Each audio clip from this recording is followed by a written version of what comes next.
Eu sou Breno Altman, diretor editorial do site Opera Mundi.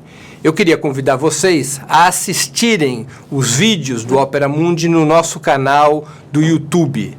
Também aproveito para chamá-los a assistir esses mesmos vídeos na TV 247, que é nosso grande parceiro nessa batalha por uma comunicação independente e verdadeira em nosso país. Boa tarde! Está começando mais uma edição do programa 20 Minutos Internacional. O tema de hoje: há um golpe em curso contra Evo Morales? A situação da Bolívia é bastante delicada. Vamos aqui rememorar os fatos mais recentes para que nós possamos acompanhar e compreender o que está ocorrendo neste país vizinho. No dia 20 de outubro, lá ocorreram eleições presidenciais.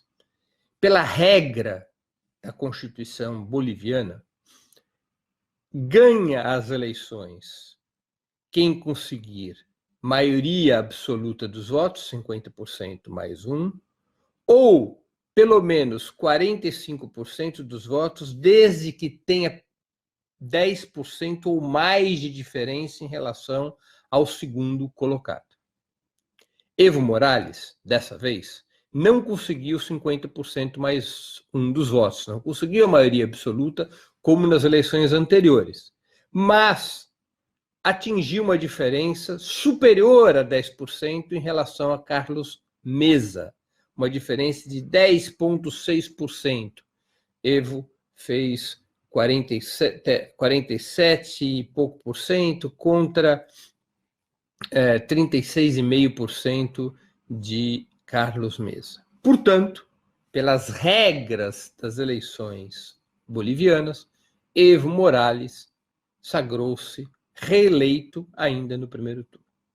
A oposição simplesmente não aceitou o resultado. A oposição decidiu não reconhecer o resultado das urnas. É verdade que ocorreu durante a apuração uma série de trapalhadas por parte do Tribunal Superior Eleitoral. Trapalhadas de comunicação. A Bolívia tem dois métodos de apuração. Um método chamado rápido, que é um método que é através da divulgação das atas das urnas locais. Então, as distintas jurisdições eleitorais enviam suas atas para La Paz e há uma contabilização dessas atas. E um outro método, que é um método de apuração voto a voto. Os votos são remetidos a La Paz e recontados novamente, e aí tem um segundo método de divulgação. O Tribunal Superior Eleitoral se atrapalhou, começou a divulgar os dois resultados, havia uma lentidão entre o resultado, a contagem voto a voto, evidentemente, era mais lenta que a contagem por ata. Na contagem por ata eram beneficiadas as regiões em que a oposição tinha mais votos, que são exatamente as cidades maiores do país, as regiões de Potosí, de Santa Cruz, onde se concentram os votos da oposição. No voto a voto era uma votação mais lenta, mas acabava por repercutir mais rápida, acaba por repercutir o voto de Evo Morales no interior. Houve ali uma bagunça e a oposição se aproveitou dessa bagunça para dizer que houve ali na Bolívia uma fraude eleitoral, que teria havido uma fraude para impedir, para fazer com que a diferença ficasse acima de 10%, evitando assim um segundo turno eleitoral. A reação do governo Evo Morales foi muito tranquila. Qual foi a reação? Vamos fazer uma auditoria. Não chamou o governo da Venezuela, ou o governo do Uruguai, ou o governo da Rússia, ou o governo do México para organizar essa auditoria. Nem disse que essa auditoria ia ser organizada pelo próprio Tribunal Superior Eleitoral. O governo Evo Morales convidou a própria Organização dos Estados Americanos, que é controlada pelas forças mais conservadoras, mais ligadas aos Estados Unidos e, portanto, mais próximas à oposição boliviana, convidou a própria Organização dos Estados Americanos, através do seu corpo técnico, para que fizesse a recontagem e a auditoria completa. E, mais que isso, o governo aceitou que a auditoria fosse uma auditoria vinculante, ou seja, aquilo que a auditoria decidir está decidido. Se a auditoria decidir que houve menos de 10% de diferença entre Evo e Carlos Mesa, o candidato da oposição, vai ser um segundo turno. Se decidir, porém, que o resultado eleitoral está acima dos 10% de diferença, liquida-se a parada imediatamente. Muito tranquila a reação do governo Evo Morales, muito segura do resultado, muito firme em relação à voz das urnas e muito prudente para evitar que o país descambasse para o tipo de situação violenta que a direita costuma criar. Já criou, historicamente tem criado na Venezuela, já criou em outros países. Esse processo de desconhecimento de resultado eleitoral é uma tradição da direita latino-americana. Mesmo com toda essa prudência, mesmo com toda essa tranquilidade, com toda essa amplitude do governo Evo Morales, a oposição não aceita nenhum acordo que esteja baseado na soberania popular. A oposição não aceita nem mesmo este pacto de uma recontagem sob responsabilidade da Organização dos Estados Americanos, dirigida por um elemento vinculado abertamente a Washington, como é Luiz Almagro, e uma auditoria vinculante. O que decidir está decidido. Nem isto a oposição boliviana aceita. A oposição boliviana, cuja direção se deslocou para os seus setores mais reacionários, ela quer simplesmente virar a mesa. Ela exige imediatamente a renúncia de Evo Morales, a anulação do processo eleitoral e a realização de um novo pleito, sem que haja qualquer embasamento constitucional, sem que haja qualquer embasamento legal, sem aguardar qualquer auditoria. Eles querem virar a mesa. O nome que se dá a isso é conhecido da literatura. É golpe de Estado. O que a oposição de direita na Bolívia deseja é um golpe de Estado. É derrubar um governo legitimamente eleito, é negar a voz das urnas, a soberania das urnas, e estabelecer seu próprio governo. Não é de hoje o golpismo tradicional da direita boliviana. Ao contrário, a burguesia boliviana, as oligarquias bolivianas são historicamente golpistas, sanguinárias, violentas. O centro fundamental dessa oposição de direita está numa cidade chamada Santa Cruz. E o organismo fundamental que dirige a oposição chama-se Comitê Cívico de Santa Cruz.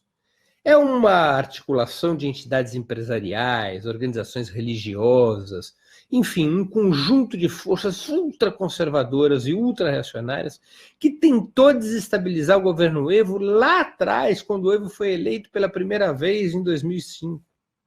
Desde lá buscaram criar crises. Foram sendo derrotados, a oposição se dividiu, setores mais moderados acabaram aceitando as regras do jogo democrático, esses setores mais reacionários do Comitê Cívico de Santa Cruz ficaram isolados, a chamada oposição andina, que fica ali para os lados de Potosí, durante anos aceitou jogar o jogo da democracia, mas com esta situação atual, em que Evo Morales, pela quarta vez, é reeleito, o pessoal do Comitê Cívico de Santa Cruz, essa representação mais reacionária e fascistoide das oligarquias bolivianas, esse Comitê Cívico de Santa Cruz recuperou força, recuperou a liderança da oposição e resolveu tocar o rebu, resolveu conduzir o país para uma situação de golpe de Estado. O cidadão que chefia o Comitê Cívico de Santa Cruz atende pelo nome de Luiz Fernando Camacho. Vem de uma família rica, a família dele tem imobiliárias, tem fazendas. Ele representa a clássica burguesia branca de Santa Cruz.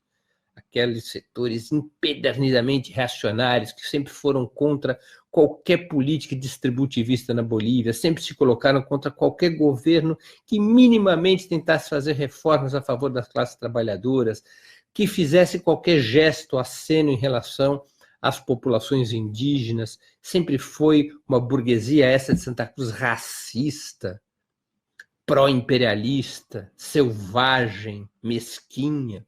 E esse setor é que hoje comanda a oposição na Bolívia.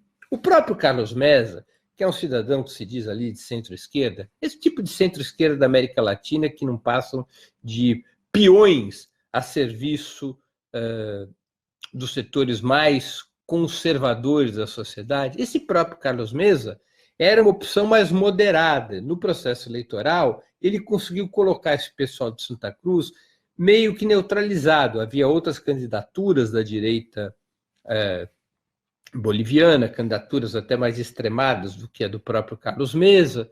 Agora, diante do resultado eleitoral de uma nova reeleição de Mesa, esses setores ditos de centro-esquerda, liderados por Carlos Mesa, resolveram desrespeitar as regras do jogo. Fazer mais ou menos que nem fez o Capriles, o Guaidó, o Aécio Neves, esse pessoal que não gosta de democracia, que não aceita o resultado das urnas e que quer virar a mesa quando o resultado lhes é seguidamente desfavorável. Carlos Mesa resolveu contestar o resultado eleitoral.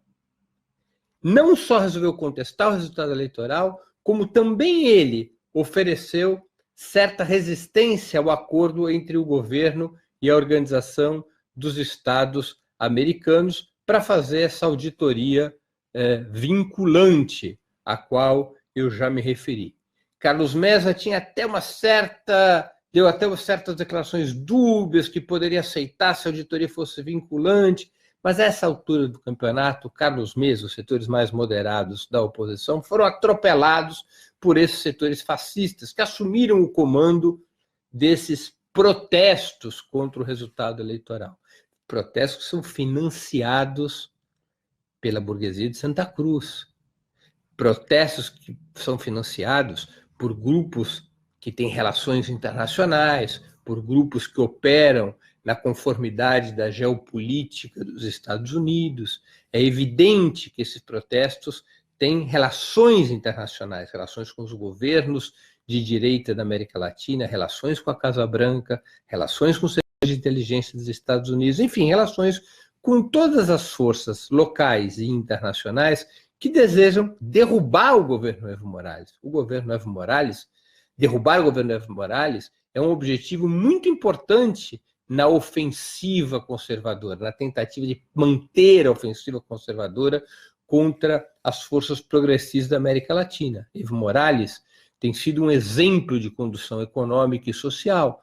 Evo Morales dirige o país garantindo um crescimento sustentável ao redor de 5% ao ano desde que assumiu seu mandato, e lá se vão quase 15 anos. Evo Morales reduziu para menos da metade a pobreza extrema da Bolívia. Evo Morales, ao nacionalizar as riquezas minerais do país, pela primeira vez deu ao Estado boliviano e ao povo do país o controle das suas riquezas fundamentais, e com o controle das suas riquezas fundamentais pôde exercer essas políticas distributivistas de melhoria das condições de vida e renda das classes trabalhadoras, das populações indígenas, dos mais pobres. Evo Morales rompeu com a política entreguista de submissão da Bolívia aos estados imperialistas e às corporações multinacionais. Evo Morales construiu um Estado nacional, o Estado plurinacional da Bolívia, incorporando as distintas etnias e não mais fazendo com que o Estado boliviano fosse pura e simplesmente uma administração neocolonial a serviço das corporações multinacionais. Historicamente, a Bolívia não tinha um Estado nacional, ela tinha uma administração neocolonial dessa burguesia branca representada pelo Comitê Cívico de Santa Cruz. É tão extravagante esse processo que a Bolívia chegou a ter um presidente, que foi presidente um pouco antes de Evo Morales, 2 gestões antes de Evo Morales ser eleito, um presidente que foi chutado para fora do poder por conta dos seus das suas aloprações, da sua política antinacional, antipopular, chamado Goni. O Goni falava espanhol com sotaque inglês, tal era a característica neocolonial do Estado boliviano antes de Evo Morales. Então, derrubar Evo Morales passou a ser algo muito importante, algo decisivo para a estratégia imperialista na América Latina. E esse Comitê Cívico de Santa Cruz faz esse jogo, ou seja, o jogo de derrubar Evo Morales. Recentemente, esse Luiz Fernando Camacho resolveu radicalizar o processo de sabotagem às urnas. Ele decidiu passar a incorporar no seu discurso um chamamento para que as Forças Armadas, o exército boliviano, afastasse Evo Morales e assumisse o governo do país, declarando nulo o processo eleitoral. Ele recorre a um apelo de golpe de Estado aos quartéis para desestabilizar o governo de Evo Morales. Abertamente ele o faz, de público, com uma Bíblia na mão, claro. Porque ali nessa burguesia branca de Santa Cruz, para tentar criar alguma base popular, há uma fusão entre elementos ultra-reacionários e elementos religiosos no seu discurso, como tem ocorrido em outros países da América Latina, incluindo o Brasil. Luiz Fernando Camacho, com a Bíblia na mão, pede um golpe de Estado, pede a intervenção dos militares, pede a ruptura do processo democrático na Bolívia, não aceita nada, nem mesmo este acordo de auditoria com a OEA. A última palhaçada de Luiz Fernando Camacho foi ir a La Paz com uma carta de renúncia para Evo Morales assinar. Foi detido no aeroporto, foi controlado no aeroporto, ele e seus sicários, pelos movimentos sociais bolivianos que já estão reagindo, já estão ocupando as ruas, já estão defendendo o governo Evo Morales e o processo democrático na Bolívia. Camacho não pôde nem sair do aeroporto, teve que retornar a Santa Cruz, mas insiste que continuará no seu esforço pela anulação do processo eleitoral e de derrubada do governo Evo Morales. São todas características de um golpe de Estado, que não tem surtido efeito, porque os militares, até o presente momento, têm se mantido leais à Constituição, leais ao comandante em chefe das Forças Armadas, que é o presidente Evo Morales, e leais ao processo democrático. O governo Evo Morales, ao longo desses 15 anos, fez várias mudanças e reformas nas Forças Armadas bolivianas para retirar da sua dinâmica a tradição golpista. Evo Morales cuidou para que o fator militar não pudesse desestabilizar a historicamente frágil democracia boliviana. O governo de Evo Morales tem sido extremamente cauteloso nesse cenário. Mesmo diante de protestos ultraviolentos desatados pela oposição liderada por Santa Cruz e que toma conta de algumas outras cidades do país, centralmente em Santa Cruz. Algumas outras cidades também há uma certa movimentação da oposição, protestos violentos, com mercenários, repetindo aqueles cenários que a gente cansava de ver na Venezuela, das guarimbas, da violência na rua, do bloqueio das avenidas, incêndio, destruição. Mesmo diante deste processo assim violento, o governo Evo Morales tem contido ao máximo possível qualquer iniciativa repressiva. Basta comparar o que foi e tem sido a repressão no Chile contra mobilizações pacíficas com o que ocorre na Bolívia. Basta comparar e veremos como o governo Evo Morales tem se mantido extremamente cauteloso no recurso às forças de segurança para deter a violência desatada pela oposição de direita na Bolívia. Além de segurar a mão em relação a esse cenário, o que faz ainda o governo boliviano é olhar com a máxima atenção para a situação do país e propor que se aceite a auditoria da OEA, aceitando que ela seja vinculante. Você transfere para a auditoria a decisão se terá ou não segundo turno, com toda a tranquilidade. Vamos acompanhar os próximos processos na Bolívia. Vamos acompanhar e nos mobilizarmos, denunciarmos tentativas de golpe de Estado. Golpes de Estado não podem ser aceitos. Golpes de Estado significam um instrumento de ataque ao povo. E é isso que está fazendo a oposição de direita na Bolívia. Vamos estar atentos.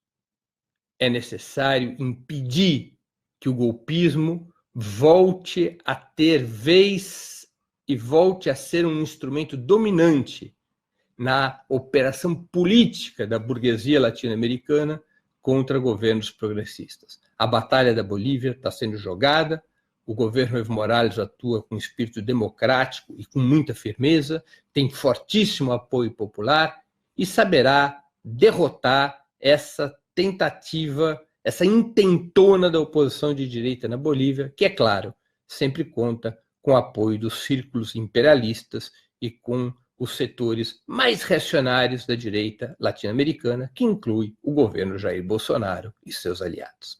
Termino aqui a exposição de hoje. Antes de concluir o programa, duas mensagens importantes. A primeira delas: sugiro a vocês fortemente que façam uma inscrição no canal do Opera Mundi no YouTube. Nessa plataforma, vocês tanto poderão acompanhar nossas transmissões ao vivo, quanto assistir edições anteriores dos programas 20 minutos. O YouTube é uma plataforma muito mais amigável para assistir vídeo, para fazer comentário, e também para contribuir financeiramente com o Opera Mundi através do Super Chat. E não se esqueçam, ao fazerem sua inscrição no canal do Opera Mundi no YouTube, de marcar o sininho. Marcado o sininho, vocês serão avisados todas as vezes que novos programas nossos ou de nossos parceiros forem ao ar. Segunda mensagem: peço a vocês encarecidamente que façam uma assinatura solidária de Opera Mundi. A assinatura solidária é um pequeno valor mensal que nossos leitores e espectadores pagam para que nós possamos ter os recursos necessários à sustentação e ao desenvolvimento de um jornalismo independente, de qualidade. Para que nós tenhamos os recursos necessários à batalha cotidiana contra a imprensa de direita, cada vez mais mentirosa e manipuladora. Vocês poderão obter informações sobre a assinatura solidária e realizá-la, porque é um processo muito simples e rápido, no endereço www.operamundi.com.br/apoio. Vou repetir: www.operamundi.com.br/apoio. Façam agora mesmo a assinatura solidária. A assinatura solidária é o principal instrumento de financiamento do Opera Mundi. A assinatura solidária é, por excelência, pela sua própria natureza, o instrumento que garante a independência de Opera Mundi frente ao poder econômico. Terminamos assim o programa 20 Minutos Internacional desse dia 6 de novembro de 2019. Nós voltaremos a nos ver na próxima sexta-feira, com o programa 20 Minutos de História, às 4h30 da tarde, nos canais de Opera Mundi, no YouTube e no Facebook. Queria agradecer a todos que nos acompanharam. Quem gostou do programa, por favor, compartilhe, ajude na sua difusão. Até sexta e um grande abraço.